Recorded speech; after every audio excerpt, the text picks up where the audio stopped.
diğer çoğunluğu kim bilgilerini özel absolutely insan ıslah baksana.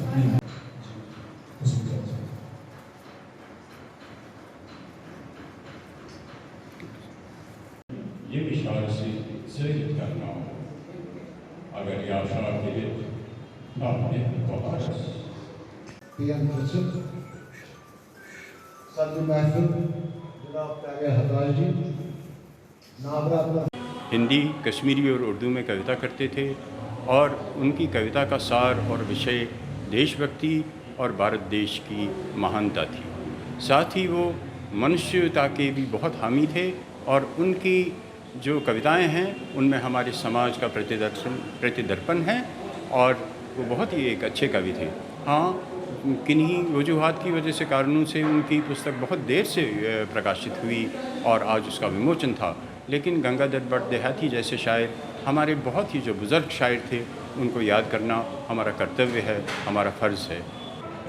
जो हमारी नई पौध है, हमारी यंग जनरेशन है, जिनको उस दौर के शायरों के बारे में पता नहीं है, जबकि एक आज़ादी के बाद भारत आज़ाद हुआ था और एक नया भारत जन्म ले रहा था।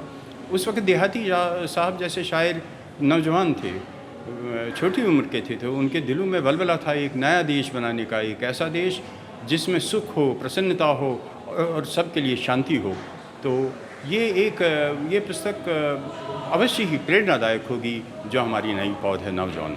आज हमने यहाँ पर ये जो संजीवनी शारदा केंद्र यहाँ पर मरहूम गंगाधर भट्ट देहाती जो कि एक कश्मीरी शायर और उर्दू शायर भी थे, अफसाना निगार भी थे, उनकी याद में जो उनने पोएमें लिखी थी उसके लिए हमने आज यहाँ पर बुक रिलीज़ करनी थी। इसी संदर्भ में आज हम आए हैं। ये जो बुक है ये जो गंगाधर भट्ट देहाती जी वो प्रगतिवाद के कवि थे और प्रगतिवाद तो आपको पता है कि यहाँ पर जो एक्सप्लॉयटेशन होती थी, सोशल इनजस्टिस होती थी, उसके ख़िलाफ़ एक प्रगतिवाद की एक कलान बन गया जो शायरों का। तो ये भी उसमें से बहुत बड़े अजीम शायर थे जिन्होंने शायरी के उसके अलावा उन्होंने कुछ हिंदी में कुछ मौलिक ऐसी कविताएं लिखी जो भक्तिवाद से भी संबंध रखती हैं। तो इनकी शायरी में हम देखेंगे सोशल इनजस्टिस है, पेन है, लोगों में जो पेन थी उस वक्त, जो आज़ादी का जो जज्बा था लोगों में, उसकी शायरी में हम देखते हैं।